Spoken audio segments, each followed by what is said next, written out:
Catecismo de São Pio X, nós estamos vendo os sacramentos e nós terminamos na última ocasião o sacramento da Eucaristia. Agora nós passamos para o sacramento da penitência, chamado também confissão. É outro nome que se dá ao sacramento da penitência. Então, que é o sacramento da penitência? Pergunta de número 670. A penitência, chamada também confissão, é o sacramento instituído por Jesus Cristo para perdoar os pecados cometidos depois do batismo. É por isso chamado sacramento de mortos.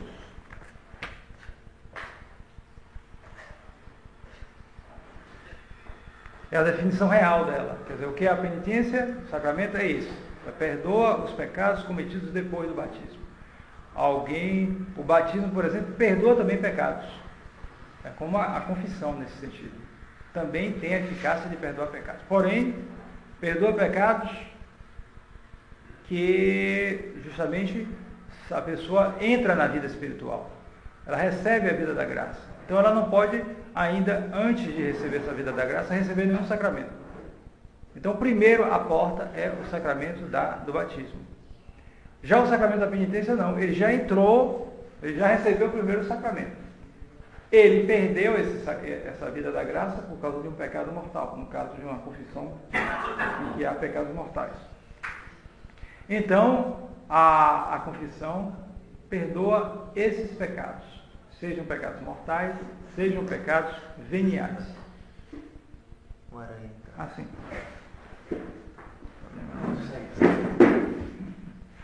Então, pergunta de número 671. Por que se dá a este sacramento o nome de penitência? Dá-se a este sacramento o nome de penitência porque, para obter o perdão dos pecados, é necessário detestá-los com arrependimento. E porque quem cometeu uma falta deve sujeitar-se à pena que o sacerdote lhe impõe. Então, nós poderíamos dividir a penitência em três coisas. A penitência ela pode ser,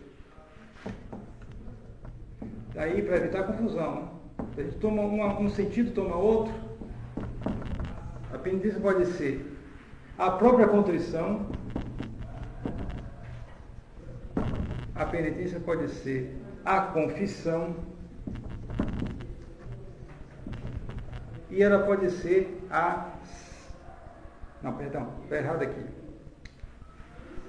perdão.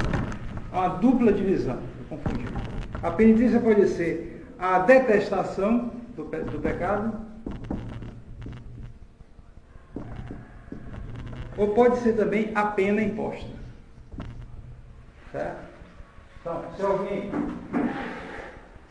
alguém cometeu um pecado e começa a se doer desse pecado, alguém que ofendeu seu próprio pai, sua própria mãe, então depois vem aquele remorso. A pessoa não tem paz, como se diz.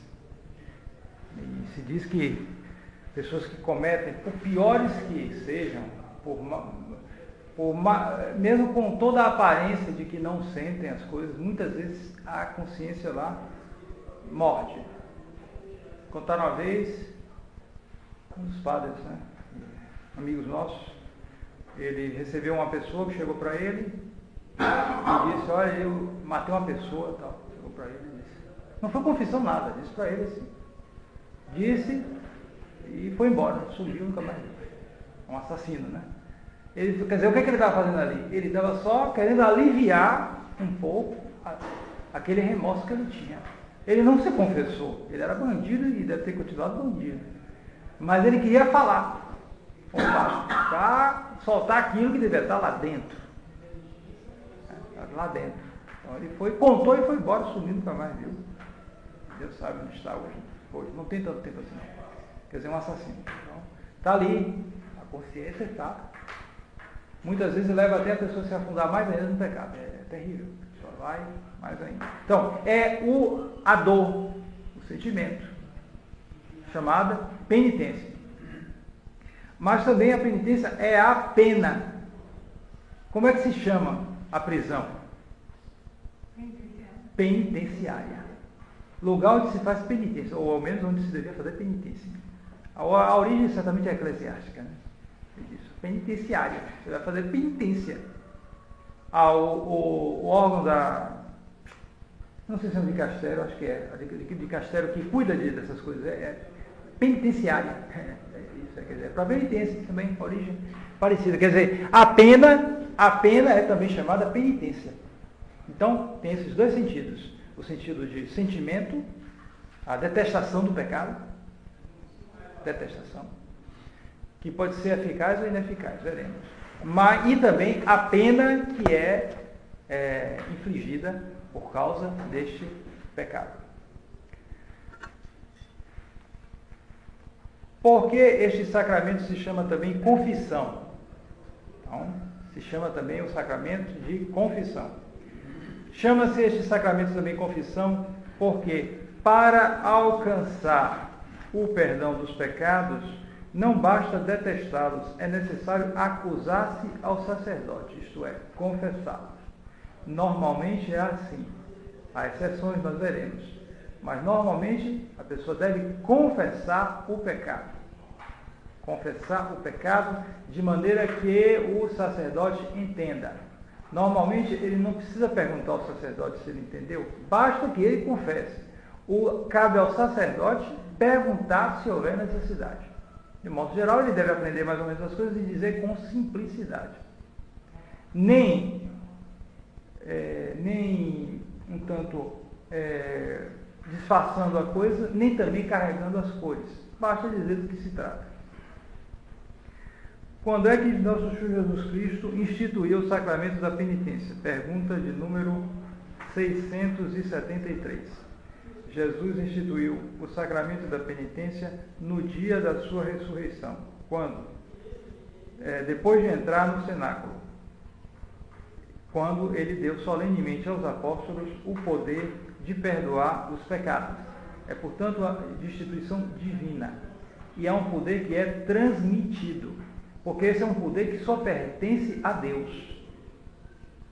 E por isso os fariseus, eles tinham razão, eles apenas eram infiéis, mas eles tinham razão quando nosso Senhor dizia, teus pecados estão perdoados. Ele dizia, mas só quem é esse que diz que teus pecados estão perdoados? Só Deus pode perdoar os pecados? É verdade. Mas Deus pode transmitir, e no caso de nosso Senhor Jesus Cristo não era uma transmissão, ele era Deus também. Então tinha esse poder. Além disso, nosso Senhor como Deus e homem, pôde transmitir aos seus apóstolos esse poder que só pertence a Deus.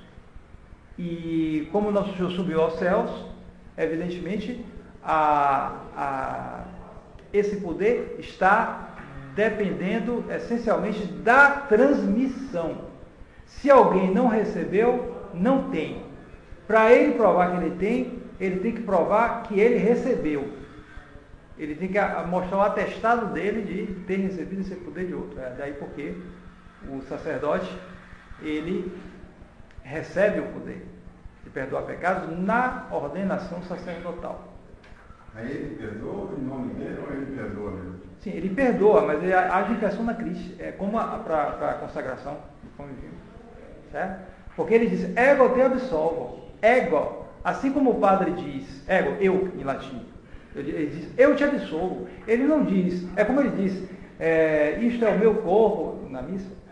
Ele também diz na absolvição, eu te absolvo. Ele fala em persona Christi. Daí a importância da fórmula utilizada, né? É um sacramento. Então, como deu Jesus Cristo aos seus apóstolos o poder de perdoar os pecados? Pergunta de número 674. Deu esse poder soprando sobre eles e dizendo, recebei o Espírito Santo. Aqueles a quem perdoardes os pecados, ser-lhe-ão perdoados. E aqueles a quem os retiverdes, ser-lhe-ão retidos. Importante. Não é só um poder de perdoar os pecados, é o poder de reter os pecados. Reter os pecados. Veja que poder. Se o sacerdote acha conveniente, ele pode reter os pecados. O sujeito fica com os pecados em cima dele. Notem bem. Porque justamente isso dá um poder, uma influência muito grande ao sacerdote. Mas também uma responsabilidade imensa, né? Ele tem que saber administrar isso. Ele tem que saber quando ele deve perdoar e quando ele não pode perdoar. Quando ele deve reter. Às vezes é necessário. De um modo geral, ele tende para a misericórdia, mas às vezes também ele tem que reter. Acho que um exemplo disso pode se dar quando um casal usa métodos. Claro. Não, também nesse exemplo, mas o exemplo mais que se usa mais, por exemplo, é o exemplo dos consuetudinários. Quer dizer, aquele que cai no pecado, depois confessa, um dia depois cai no pecado de novo. Cai no pecado, confessa. Algumas horas depois cai no pecado de novo. Aí, se for grave, o padre tem que entrar em interrogações para ver a possibilidade, talvez a obrigação de não perdoar. De deixar para outra vez, para ver se a pessoa sai daquilo. Porque você pode chegar ao ponto de você duvidar da seriedade da pessoa. É muito particular. Que às vezes entram outros fatores, grande fraqueza, às vezes problemas, isso, aquilo. Mas, de um modo geral, ele tem que olhar o caso dos consuetudinários. No caso de pessoas que estão, por exemplo, vivendo juntas, sem casamento. Bom, aí, claro, o sacerdote não pode.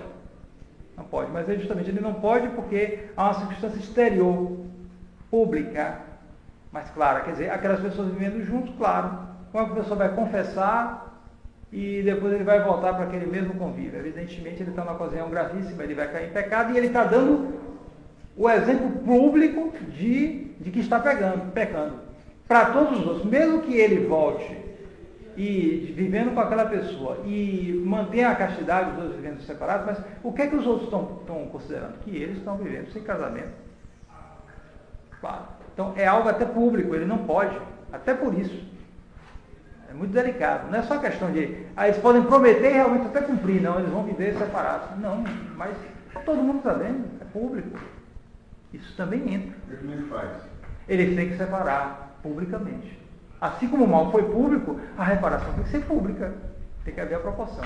Certo? A questão é essa. Então, se ele vem para o confessionário, ele tem que dizer, ele tem que prometer que ele vai separar. Se ele separar, tudo bem.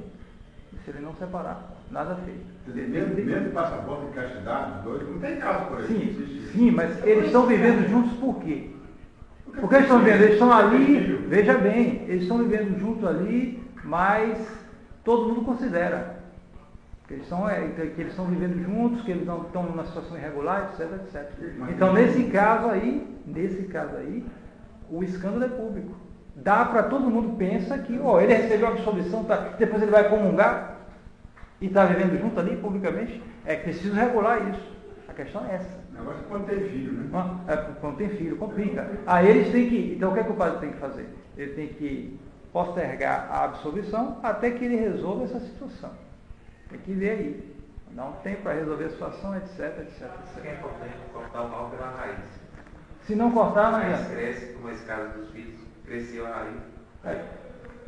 Eu conheço um casal que eles viviam assim, e ele tinha filho antes, e eles viviam juntos, tiveram um filho, e depois eles se converteram, os dois. Aí eles moravam na mesma casa, separados, e ele dava o testemunho, tudo, falava tudo, dava testemunho público. Não, se eles... Há coisas que pode se considerar, se a pessoa chegar, deve fazer uma promessa pública, falar isso, aquilo, outro... Bom, tem que se olhar isso, mas de um modo geral é preciso que as pessoas vejam que houve, a situação está resolvida. E é muito, muito grave isso aí. Isso aí é muito grave, essas coisas aí tem que olhar, certo? Então, por exemplo, um sacerdote que vive com a pessoa, se não é parente dele, próxima, ela não pode ficar muito tempo ali, senão ele pode ser considerado como vivendo. Mesmo que de fato não viva, mas ele não pode causar esse escândalo. Não pode, porque passa para os outros essa impressão. Hoje isso está até menos, porque ninguém está ligando para isso, mas de fato há uma situação em si mesmo. Provoca escândalo. Para padre, então, nem se fala. Então essa coisa tem que ser olhada. O escândalo que passa para os outros. E assim o casal, como ele está falando, casados, mas estão usando anticoncepcional. Sim. Estão usando. Eles não podem, não. Eles não podem usar anticoncepcional. Em nenhum caso. Estão casados, mas estão usando, é outra coisa. É erro no matrimônio. Pergunta de número 675. Nós vamos entrar agora nós fizemos primeiro a definição real, definição nominal. Depois nós passamos para a instituição do sacramento da confissão. Agora nós vamos entrar nos elementos, na matéria e forma do sacramento. Qual é a matéria do sacramento da penitência? Distingue-se uma matéria remota e outra próxima. Veja que é diferente no sacramento da confissão. Né? Remota e próxima.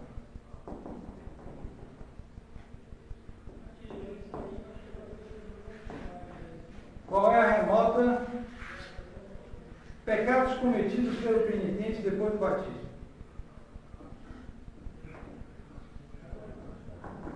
Pecados pós-batismo. É a matéria remota.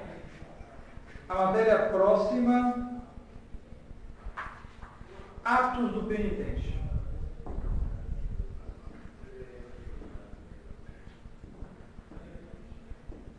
E esses atos são divididos em 3. Contrição, acusação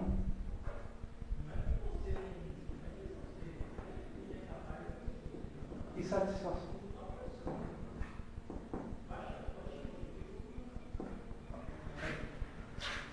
Matéria próxima e matéria remota. Quer dizer, primeira coisa é os pecados. Se não há pecados, não há confissão. Tem gente que vai para o tribunal da confissão e começa.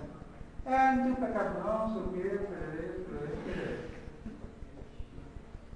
Aí começa a contar uma coisa, não sei o quê, Aí, bom, às vezes ninguém leva em conta a discussão da pessoa, né? Mas é preciso que o padre ache um pecado. Se ele não achar, e ele dá a solução, ele pode pecar grave. A pessoa não se dá conta disso. Não porque não tem que confessar uma vez por ano, aí vai e fala uma palavra, coisa. Então, em geral, são pessoas muito rudes, né? Que vivem uma vida até arrumada, mas não sei, acha que pecado é só, não sei, beber muito, matar, roubar, tem uma consciência formada, né? E quando tem que confessar, vai e confessa, vai falar qualquer coisa assim. Se não tiver, só dizer, o padre não pode dar isso. Não pode, porque não é pecado. Não se dá conta da coisa. Quer dizer, a matéria remota são os pecados. E é necessário que haja essa matéria no sacramento. São partes, faz parte da essência do sacramento. A matéria, a forma, a intenção do ministro e o ministro como tal. 4 coisas que eu expliquei até lá a respeito do sedevacrantismo, do ritual de sagração dos bispos, que alguns sedevacrantistas dizem que é inválido, né? E a gente fez aquele estudo de acordo com as 4 causas. Né? Então, no caso aqui, você tem, no caso da matéria, um elemento que é determinável. Então, o elemento determinável, o remoto, são os pecados depois do batismo. E o próximo são os atos do penitente. Se ele tem pecado, mas ele não faz os atos necessários, também não há sacramento. E esses atos são a contrição, a dor dos pecados, a acusação e a satisfação. Nós veremos em detalhe aqui mesmo no corpo das perguntas. Qual a forma do sacramento da penitência? A forma do sacramento da penitência é: eu te absolvo dos teus pecados. Ego te absolvo, a peccatis tuis nomine Patris et Filii et Spiritus Sancti, mas justamente se discute que bastaria uma fórmula menor em caso de necessidade.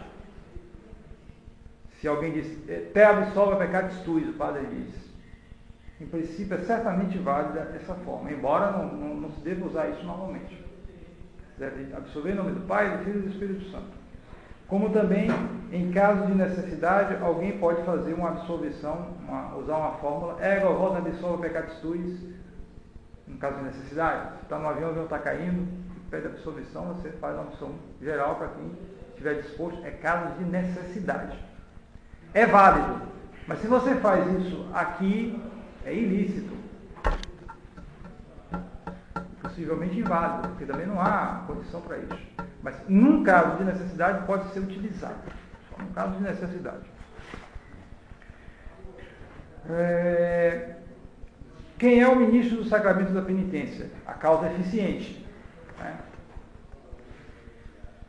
O ministro do sacramento da penitência é o sacerdote aprovado pelo bispo para ouvir confissões. Eis aí a lei normal, o curso normal das coisas. Falei um pouquinho sobre isso na pregação. Não basta que ele seja padre, mas é preciso que ele tenha a permissão do bispo para confessar. Não é automático isso? Se Hã? é padre, não recebe. Não? Ele recebe, às vezes depende. Tem padres que recebem no começo, porque a confissão está muito ligada à instrução do padre. Então há padres que às vezes não estão com a instrução ainda completa de teologia moral, então ele recebe uma permissão para confessar tal coisa, confessar pessoas mais jovens, isso, aquilo, depende. Às vezes por prudência, bom, aí não é permissão, mas não é permissão eclesiástica, mas é por prudência de um superior religioso. Eu sei mesmo de um padre que foi ordenado e ele, no começo, ele confessava mais só criança, que é mais fácil. Confessar criança é a coisa mais fácil. É bem simples, né? Mas confessar certas pessoas assim, aí só com o tempo, depois que ele pegar a experiência, passa um ano confessando crianças, aí ele vai confessando mais velhos e depois outros casos. Bom, hoje na tradição geral, não, as pessoas, eu mesmo recebi já para entrar na luta, porque justamente por causa da necessidade das pessoas, eu já entrei confessando todo mundo, né? E me contaram um caso de um sacerdote da tradição que tinha medo, que tem uns que têm medo de confessar. Para o padre, às vezes um peso é isso, um peso é aquilo, um peso é isso. Então, para uns, o peso maior é confessar, que realmente, como diz a teologia moral, julgo duríssimo é se confessar. É um julgo muito duro, muito difícil. Uma das tarefas mais difíceis do padre é confessar. É a confissão. Então, eu sei de estudante que deixou de ser padre por causa da confissão. Ele estava já avançado nos estudos, desistiu por causa da confissão. Ele foi percebendo a coisa, aí ele foi ficando... é difícil. Então, eu sei de um que foi ordenado padre e estava com medo de confessar. Quem é que eu vou pegar? Tem casos que são muito difíceis. Aí ele estava lá esperando, não sabia nem que era, né? Tremendo, que ia confessar. Chegou, era uma criancinha e tal. Foi fácil. Não tem problema, ele já foi se acostumando, né? Começa com os casos fáceis até ir pegando casos mais difíceis. Estava com medo justamente disso. Então, o sacerdote deve ser aprovado pelo bispo. Normalmente é assim. E há uma complicação, é que essa aprovação vale não só para a liceidade, mas para a validade das confissões, em condições normais. E por isso, não se surpreendam se esse pessoal daí da Igreja Conciliar quer aterrorizar as consciências suas, dizendo que os padres, por exemplo, do mosteiro, absolvem de maneira inválida. A confissão deles não vale. Certo? Me contaram uma vez que o cardeal Ruiz, que fez as negociações há uns anos atrás com a fraternidade, e que dizia, não, vocês são católicos. Chegou a dizer a Dom Pelé, foi o Dom Pelé que disse, né? que chamou Dom Felé em particular e disse, eu vou dizer uma coisa para vocês, mas se você contar por aí, eu vou desmentir. Sabe o que? Eu estou do lado de vocês. Disse assim para Dom Felé. Dom Felé que contou. Pois bem, esse Royos que tem uma fazenda lá na Colômbia, colombiano, né? Cria cavalo de raça, isso aqui. Então, uma senhora da região foi falar com ele e perguntar, eu queria frequentar o pessoal da fraternidade. Ele, não, o pessoal aí não é católico, as confissões dele não são válidas, isso, aquilo. Correto? Então, não se surpreenda se essa gente começar a dizer isso. Na verdade, tudo está na questão do estado de necessidade. Quando aquele rapazinho foi atropelado lá no Rio de Janeiro, contam isso, estava para morrer, e queria um padre para se confessar. E não havia padre naquela praia, né, estava lá. E chegou um homem de calção e disse, olha, eu confesso, eu sou padre. Era um padre que tinha largado, estava lá na praia de calção. E confessou. Então, não foi válida aquela confissão? Não foi lícita? Foi lícita e foi válida. Não tinha nenhuma autorização, mas o rapaz estava morrendo e não havia nenhum padre na hora. Então, foi válido, por mais estranho que pareça, né? E que indumentária, né? Para absorver, mas era a situação, não tinha outra situação, não outro jeito para fazer. Então, nós estamos num caso de necessidade onde as pessoas não estão atropeladas, mas são atropeladas pelo modernismo. Atropeladas pelo modernismo que destrói a fé dessas pessoas. É a heresia favorecida. Não importa que grau de consciência tenham esse ou aquilo outro, isso aí é difícil, só Deus para ver. Mas a heresia é objetivamente favorecida. É claro, basta olhar. A missa, as leis, tudo isso. Agora, que grau de consciência, como é que eu vou saber? Um exemplo, que a heresia está sendo favorecida. Eu conversei com um padre em Salvador, padre culto, domina o latim, ensina latim, e ele disse, acerca de um padre que eu conheço, o seguinte: esse padre jamais deveria ser padre, jamais deveria ser ordenado, não sabe o mínimo de catecismo e é marxista. Esse padre hoje faz o quê? Celebra a missa, confessa, etc. Para que ele seja mais favorecido do que esse? E assim, muitos espalhados por aí que chegam a ser bispos, isso, aquilo, outro. A gente sabe que o marxismo em particular infiltrou conscientemente sacerdotes, bispos, etc., por aí, tudo quanto é parte. E que Bergoglio, o atual Francisco, é certamente pesadamente influenciado por eles. Pesadamente influenciado. Ele está no partido desse pessoal, da teologia da libertação. Então, a situação está aí, é objetiva. Não importa se um tem, ou um é melhorzinho, outro não é melhorzinho, não importa a situação. O sistema é esse. Se o sistema é esse, ponto final. A gente tem que reagir e guardar a nossa fé para nos salvar. Então é preciso confessar as pessoas. É preciso confessar, é preciso celebrar a missa. Está tudo ligado, meu. Eu vou começar. Eu sou ordenado, então a ordenação tudo bem. Mas tem uma coisinha aqui que eu vou complicar. Isso aqui, ora, meu Deus, não tem isso. É uma guerra. Há uma ocupação. Guerra, ocupação. Como é que ocorre a ocupação? Nas guerras. Nós estamos ocupados, então precisa reagir. Então vai reagir como? Com escrúpulo, com bobagem, com isso aqui? Não, meu amigo. Então é preciso ter essa consciência, porque isso é a espinha dorsal da tradição, do catolicismo, simplesmente. Se você tirar isso, acabou tudo. É o que está acontecendo com a fraternidade agora. Eles abalaram isso aí, a estado de necessidade. Eles estão preocupados em se tornar sedevacantistas ou cismáticos se continuarem na situação tal. Ah, meu Deus, de quem é a culpa da situação? É nossa? Não.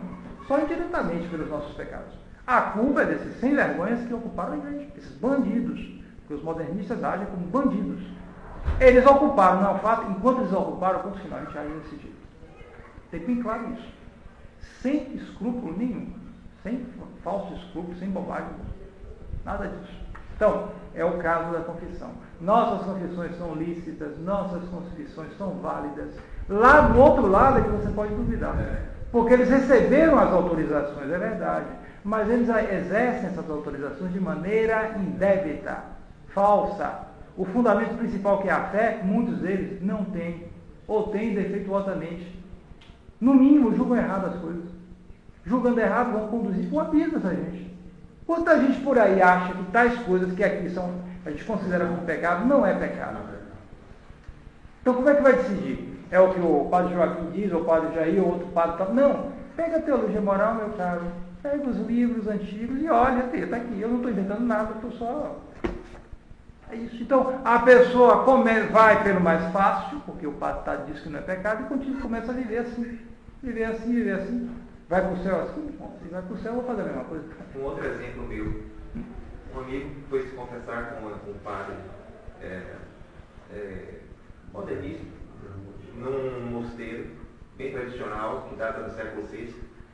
E chegando lá, o padre, depois de ouvir todos os pecados, simplesmente bateu nas costas do meu amigo e disse: se sente melhor?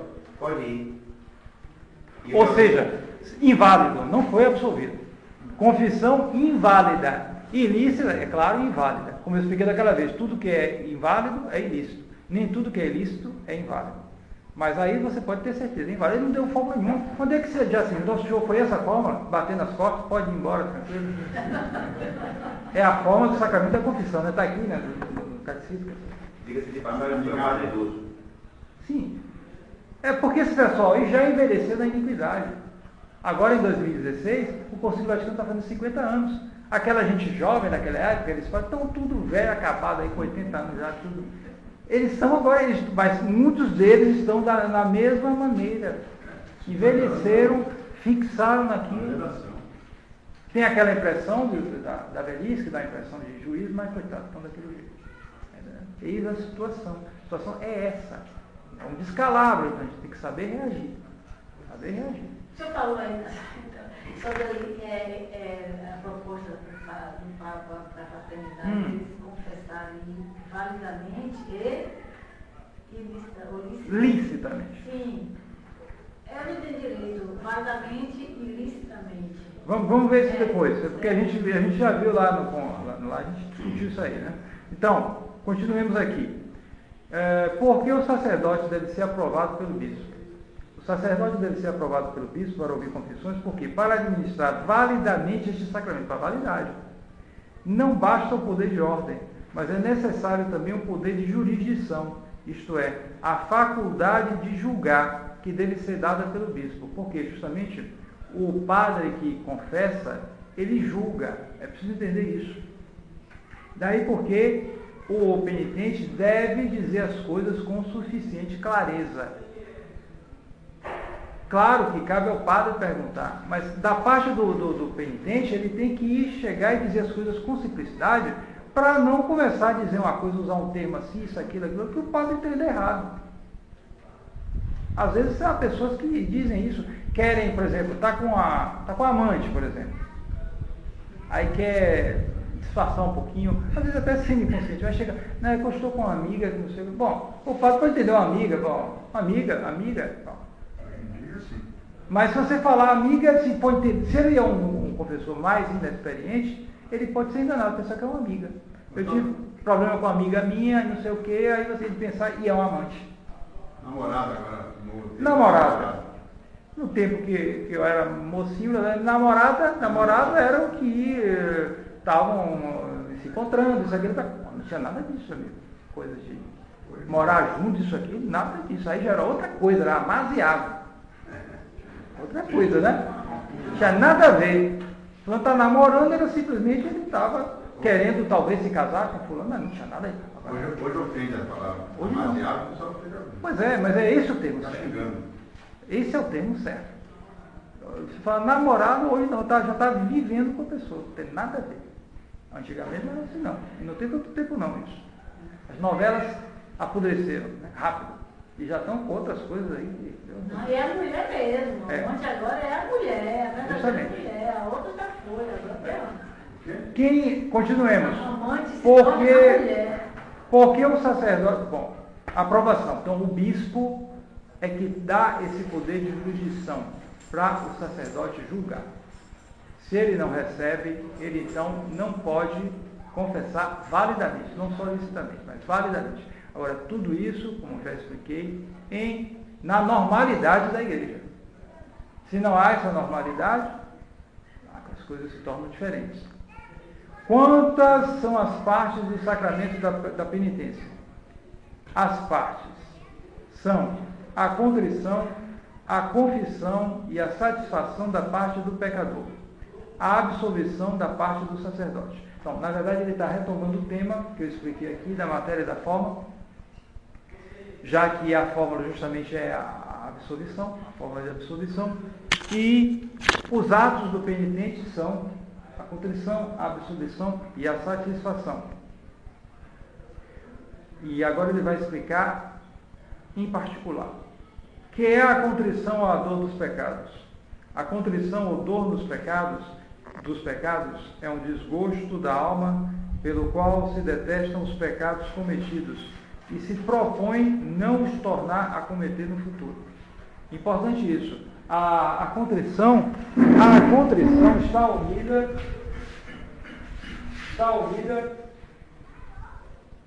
pode-se colocar o propósito. Se não há propósito, não há verdadeira contrição. Daí porque se coloca, é como se fosse um quarto elemento, o propósito. Importantíssimo, que as pessoas em geral esquecem ou colocam entre parênteses. Se a pessoa tem uma verdadeira contrição, uma verdadeira detestação dos seus pecados, ele não quer mais pecar. E por isso é, como se diz no ato de contrição, emendar-me e proponho firmemente, ajudado com o auxílio da vossa divina graça, emendar-me e nunca mais pecar. Então é preciso meditar bem essas intenções. Porque, como diz a imitação de Cristo, a medida do nosso propósito está na força da nossa resolução, na firmeza da nossa resolução. Quanto mais firme for a nossa resolução, no caso, o nosso propósito, maior será o nosso progresso. Nosso Senhor nos ajuda com a sua divina graça, mas da nossa parte a gente tem que fazer o que a gente puder. Ninguém vai esperar. A graça de Deus, quando vier para mim, então isso acontecerá. Não, você vai para o inferno assim. Você tem que tomar logo suas medidas. Tomando suas medidas, nosso Senhor agirá. Tomando suas medidas, você logo já está correspondendo à graça de Deus. Porque quando você passa na sua cabeça, quando passa na sua mente, eu devo tomar uma resolução para isso, já é a graça de Deus agindo. A graça de Deus está solicitando você a tomar o propósito. Agora, o que é que falta? Você tomar o propósito. Se você deixa o propósito para depois, pensando que está esperando a graça, na verdade você está resistindo à graça de Deus. É uma resistência à graça de Deus. Não se engane. Aí partindo do pecado com o Espírito Santo, né? Não sei, se chega um pecado com o Espírito Santo, depende muito do grau de resistência, certo? Porque os pecados do Espírito Santo têm aqueles bem determinados, está entendendo? Claro, mas todo aquele que se apega ao seu pecado, de certo modo, resiste ao Espírito Santo. A quem compete a obra da santificação. Então, quando a pessoa pensa nisso, já está o Espírito Santo ali agindo. Então, se ele começa a fazer volta e meia, circunlóquio, vai aqui, vai ali, esperando que o Espírito Santo haja, daí porque a tendência, o mal que faz o carismatismo, que é justamente esperar nessas coisas, essa ação sensível do Espírito Santo. Ele quer um sinal. Enquanto não tiver o sinal, ele não muda de vida. Vai esperar por sinal. As pessoas têm uma tendência a isso hoje. Espalhou. E com ação, para que ele possa, sei lá, um milagrezinho aí que o Espírito Santo possa fazer comigo, nada disso. Você está pensando nisso, já é a graça de Deus, cara. Claro, tem gente que não passa nem pela cabeça, ou passa pouco. Mas todo ser humano na sua vida, seja onde ele estiver, a graça de Deus o toca aqui. Mesmo um pagão perdido lá no fundo da floresta, uma hora lá, a graça de Deus o toca para ele se converter, claro. Ele tem um pensamento, alguma coisa, aí é uma ação muito individual, mas da nossa parte, examinemos a nossa. Quantas vezes a gente já não teve na nossa vida apelos para crescer na vida espiritual, para sair do pecado, para tomar tal resolução que você percebe, ao menos confusamente, que é o que está atrapalhando a mudança das outras coisas. Você parar para examinar, parar para meditar, isso, você constatará isso. Então, justamente, o propósito está unido à contrição. O que quer dizer essa palavra contrição? A contrição quer dizer fratura ou despedaçamento. Contrição, quebrar. Como quando uma pedra é esmagada e reduzida a pó. Daí se diz também contrição do coração. O coração está esmagado, deve dizer, pela dor dos pecados. E às vezes isso pode ser tão grande que a pessoa pode se santificar de uma hora para outra. É raro, mas isso pode ocorrer. Por que se dá o nome de contrição à dor dos pecados? Porque, para significar que o coração duro do pecador, de certo modo, se despedaça pela dor de ter ofendido a Deus. Justamente o que caracteriza o pecador é o coração duro.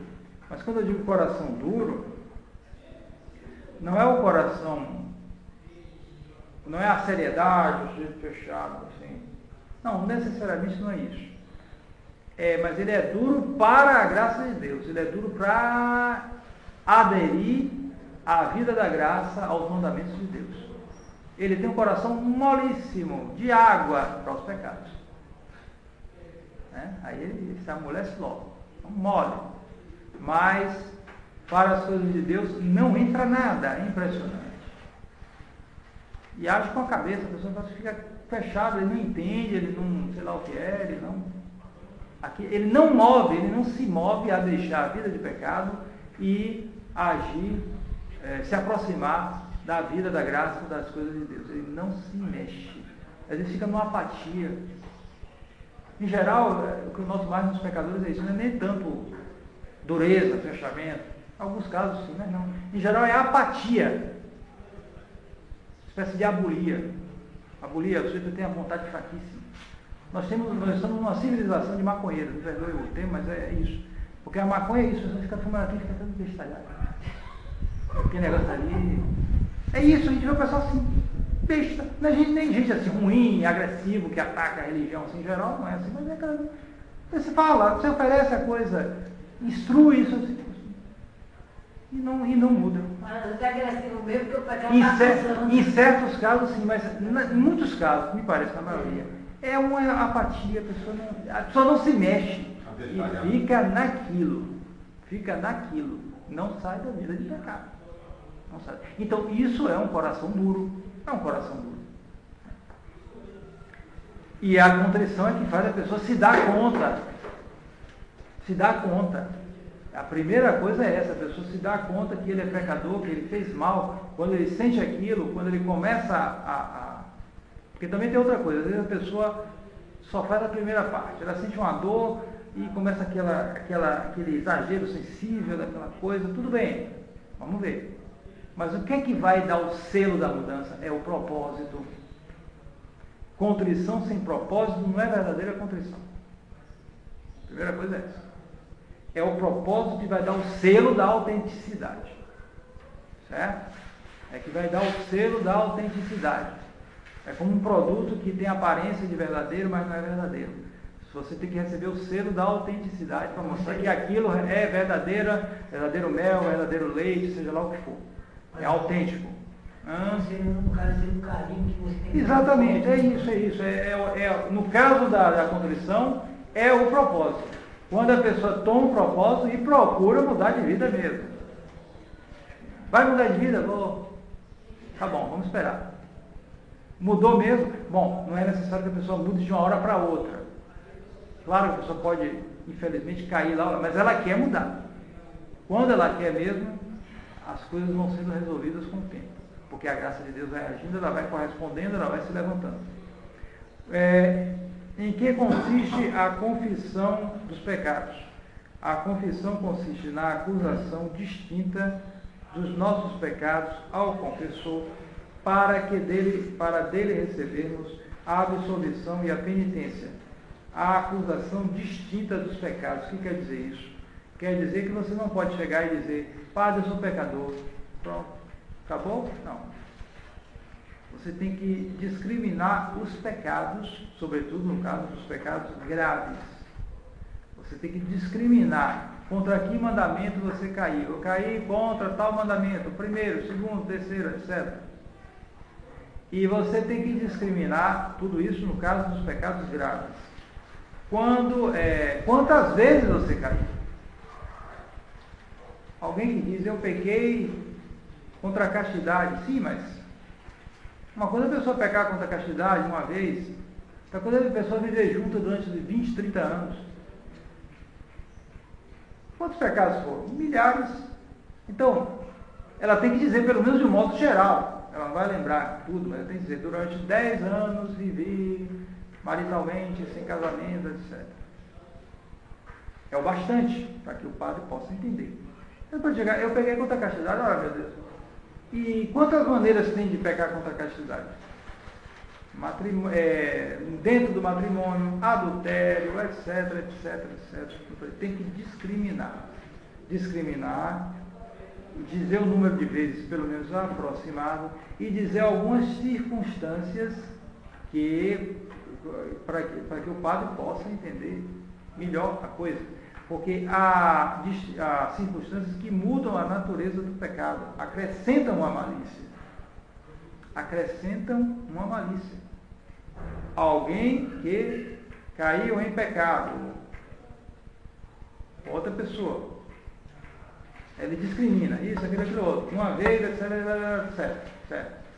Faltou a circunstância. Qual era a circunstância? Que essa pessoa com quem ele caiu era uma pessoa consagrada. Essa circunstância deve ser adicionada. Por quê? Porque acrescenta uma malícia a mais. Qual é? Sacrilégio. Sacrilégio. Um pecado que é cometido por uma pessoa consagrada, ou com uma pessoa consagrada, constitui um sacrilégio. Um pecado cometido em lugar sagrado é um sacrilégio também. Eu dei uma surra na pessoa para deixar a pessoa meio morta. E onde foi? Na igreja, tá? Sacrilégio. Às vezes é necessário até fazer uma cerimônia na igreja. Porque houve um crime. Se houve um crime de morte na igreja, tem que fazer uma cerimônia na igreja. No caso de pensamento, sem consentimento, no consentimento eu tenho muita dúvida. Mas ninguém vai, veja bem. Nem o padre, nem o penitente, às vezes, sabe exatamente as coisas. O padre ele não está obrigado a saber exatamente se é pecado mortal ou não, porque às vezes é impossível saber, é muito difícil. Há casos que a pessoa sabe.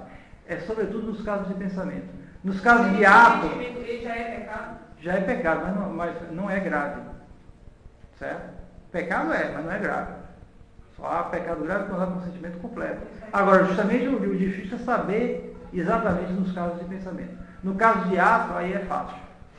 Alguém que confessa que caiu no pecado de adultério. Ora, claro que ele consentiu. Houve ato, houve tudo, ele saiu, isso, aquilo, outro, todo mundo sabe, já houve consentimento ali, é tranquilo, houve o ato. Mas se não houve atos, só ficou no pensamento, aí a pessoa tem que ver quem é a pessoa e você vai julgar de acordo com a probabilidade. Um escrupuloso provavelmente não pecou mortalmente. Escrupuloso, em geral, não peca mortalmente nessas coisas. Ele inventa mil coisas, ele se tortura, ele fica meio atrapalhadinho da cabeça, mas ele não peca completamente, em geral. Porque ele é medroso. Qualquer coisinha que aparecer, ele já fica. Agora, se for um relaxadão, que chega assim, começa a falar, desce tudo, blá, blá, blá, blá, blá, rapaz, ele está falando ali, está falando, mas ele está confessando, né? Mas ele não vai falar aquela coisa. Aí é bem possível que ele tenha consentido. As disposições, está entendendo? Aí você pode julgar, não, aí realmente, provavelmente houve. Porque o sujeito é relaxado. Mas se ele não é relaxado, é timorado, provavelmente não houve consentimento. É a probabilidade. Você vai pela probabilidade. Ele pode pensar e não rejeitar. Pode pensar, não rejeitar, mas, bom, claro, com a hora, ele vai ter que aceitar ou rejeitar. Se a coisa continua. Quanto mais que os pensamentos, a pessoa não controla perfeitamente. Ninguém controla perfeitamente os seus pensamentos. Você tem um poder político, não um poder tirânico. Seria tão bom se a gente tivesse um poder tirânico, né? Aparece um pensamento ruim, não quero. Pá, some. Adão era assim antes do pecado original, era assim. Se aparecesse qualquer coisa assim, meio... bastava dizer, controlava, porque a parte superior dominava a parte inferior. Mas agora, meu amigo, não é assim não. Agora, uma coisa que eu tenho notado nessa crise é que não existem livros, determinados livros sobre a confissão como antigamente, como eram editados. Porque eu tenho um livro que eu comprei em sebo, antigos católicos, que dizia os pormenores, os desdobramentos de cada pecado contra o mandamento. Por exemplo, se você comprou um livro mau, você lê o livro, é uma coisa, você emprestou o livro, é outra. E nos livros novos, dentro desse modernismo, não tem um auxílio para que a pessoa possa descobrir, né, os pormenores. As confissões são extremamente, as pessoas que não têm mais uma consciência formada, porque um dos benefícios da confissão é esse, a formação das consciências. Eu já falei para vocês aquela história da carismática, tá lembrado? Estou conversar com o padre da tradição, chegou e o padre foi ouvir a confissão, aí ela começou, eu não amo suficientemente a Deus. Aí o padre, puxa, isso aí. O único pecado dela é que ela não ama suficientemente a Deus. Quem não ama suficientemente a Deus, meu Deus? Mas como era um padre experiente, começou a perguntar. Resultado, ela vivia com um homem sem casamento. O quê? Ela vivia com um homem sem casamento. E o único pecado que ela pecava era tipo assim, era.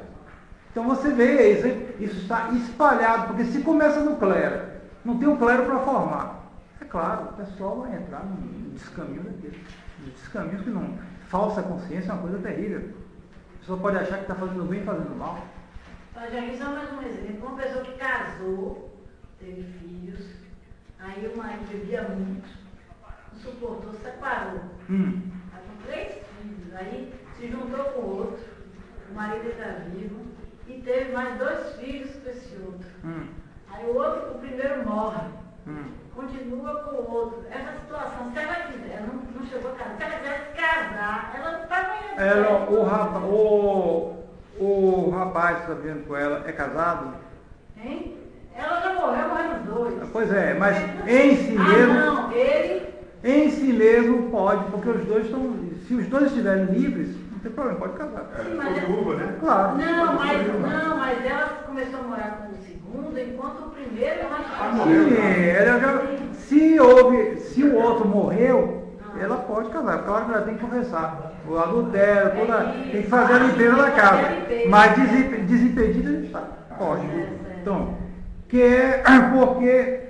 por que a confissão se chama acusação?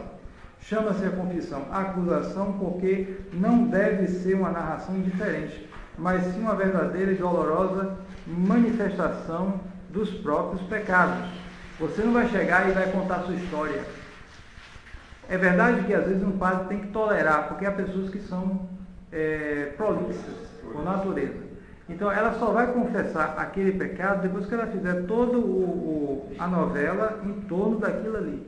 Ela vai começar a falar tal coisa, tal coisa, tal coisa, tal coisa, tal coisa, e chega ali. Às vezes muitas vezes ocorre que a pessoa tem um desvio ali. Ela quer como que justificar. Fulano de tal chegou, começou a atazanar a minha vida. Chegou, aí depois foi acontecendo tal coisa, aí eu cometi aquele pecado. Quer dizer, primeiro coloca os atenuantes, para depois inserir aquilo como se de passagem. Ela cometeu um pecado, né? Então, isso está errado. Mas há outros que é pela própria estrutura dele, é prolixo. O padre deve, em princípio, ouvir. Aguentar lá todo, né? Perceber onde está. Se ele puder educar e dizer as coisas, sim, mas aí vai ver o tipo da pessoa. Às vezes é difícil, não vai, a pessoa só vai desse jeito. Então, mas de qualquer modo tem que haver o arrependimento. Ele não está contando a história, ele não está fazendo um aconselhamento, ele não está no divã do psiquiatra, não é nada disso. Ele está confessando. Se as pessoas entendessem verdadeiramente o que é a confissão, haveria uma restauração no mundo. Restauração no mundo. Veja esses corruptos aí. Bastava eles irem se confessar, porque na confissão a pessoa tem que reparar o mal que fez. Roubou, tem que reparar, meu cara. Devolver o dinheiro roubado. Não precisa de CPI nenhuma. Bastava vir ao padre, ele dava um jeito na vida dele. Se houvesse realmente confessores, já resolveria a situação. Em grande parte até do mundo. É por isso que dizem que a confissão é um juiz mais fantástico, é para perdoar. É para perdoar, mas ele restaura, ele tem um efeito social. Ele tem um efeito social. Então, quando São Francisco Xavier chegava na cidade lá da Índia, a gente relaxava, vendo mal, a primeira coisa era a confissão. Ele ia com o sino, então vamos lá, confissão, aí ele ia restaurando. Daqui a pouco estava todo mundo confessando, a cidade estava restaurada. Ele restaurou a cidade assim, confessando. A confissão é o que restaura. Se você restaura o indivíduo, você restaura a sociedade, porque a sociedade é feita de indivíduos. Se o indivíduo resolve a vida dele, ele vai agir melhor sobre os outros e vai restaurar a sociedade. Né? Porque é a satisfação ou penitência. A satisfação ou penitência é a oração, outra boa obra, que o confessor impõe ao pecador em expiação dos seus pecados, que é a absolvição. A absolvição é a sentença que o sacerdote pronuncia em nome de Jesus Cristo para perdoar os pecados do pecador. Então, você tem a satisfação, que é chamada penitência. A penitência como satisfação, né? A pena. Você vai, em geral, ele manda rezar alguma coisa ou fazer alguma obra, alguma ação que você está precisando. Você vai se reconciliar com fulano, você vai fazer isso, fazer aquilo. Tudo isso faz parte.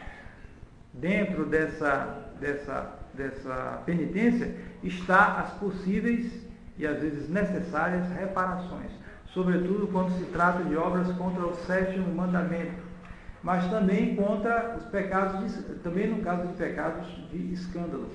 Alguém que durante muito tempo ensinou coisas erradas. Então, como é que ele vai reparar isso? Você vê, por exemplo, o pecado de escrever um mau livro. É terrível isso. As pessoas não se dão conta. Sobretudo se ele é um sujeito famoso. Quantas milhões de pessoas podem ter pecado por causa de um escritor mau? Milhões. Tudo isso está na cabeça dele, está pesando sobre ele. Se ele fez o livro, ele diz, não, é arte que eu estou falando, é arte. Uma das piores coisas que existe é você dissociar a arte da moral. A arte está subordinada à moral. Você fala, não é arte, é arte. Cada sem vergonhice está no poder, mas não é arte isso aí, é artista. Ele se veste de mulher, sai dançando por aí, não é arte, é arte. Um homem pode se vestir de mulher? Não, é pecado. Pronto, não tem arte nenhuma. Essa arte aí é outra arte, né? Pode estar fazendo a arte dele, outra coisa. Não é mais a arte. Certo? Então, essa dissociação da arte e da moral é uma das piores coisas que existem. E, justamente,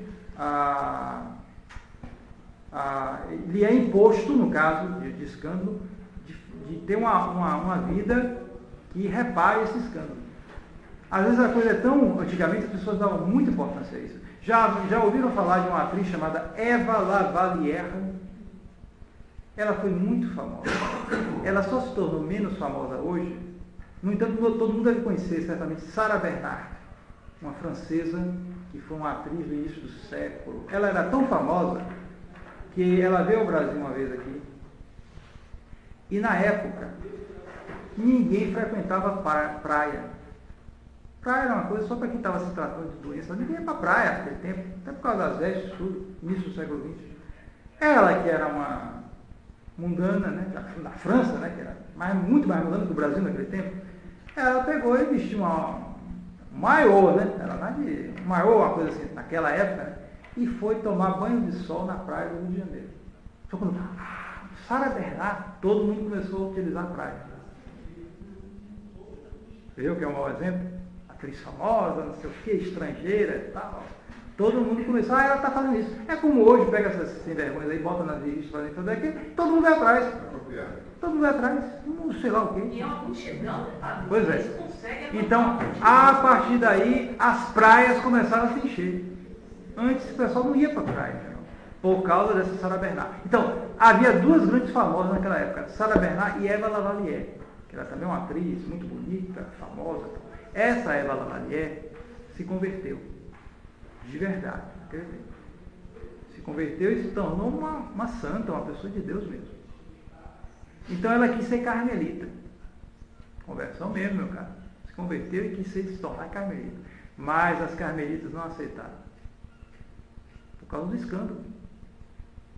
Porque ela tinha feito muito escândalo na vida dela, vivendo junta, com aqueles filmes, naquela época, que era coisa que não tinha nada a ver com o de hoje, meu Deus. Mas era um escândalo. Então as carmelitas, não vai ficar bem entrar na nossa comunidade uma pessoa tão carregada de escândalos. E ela não entrou. Ela viveu uma vida assim, ela tem uma vida como leiga, porém de grande piedade. Dizem que ela até foi fazer, final da vida, já velha, tudo, fazer uma operação no olho. Acho que ela quis fazer sem anestesia, uma coisa assim, para sofrer muito oferecendo pelos pecadores. Tal. Ela é uma pessoa de Deus, né? E considerada a pessoa, não sei se foi beatificada, mas eu acho que tinha processo dela, já antes, pessoa de Deus. Então, a vida dela depois foi para reparar os escândalos que ela cometeu. Pela própria vida dela, ela ia reparar. Então, alguém que escreveu um livro mau, tire os livros, olha, os livros maus, escreva livros bons, mostra aí, aqui eu errei tal coisa, hoje eu assim. Não faça como Bento XVI, que escreveu livros heréticos como teólogo, depois que foi papa, mandou publicar tudo de novo, exatamente como está. Como papa, viu? Os livros dele todos, não revisou nada. Mandou publicar tudo de novo. Um escândalo. Um escândalo. Então, justamente, pode haver as reparações aí, lugar para isso. Você tem que devolver o dinheiro. Se não devolver, o padre não pode absolver.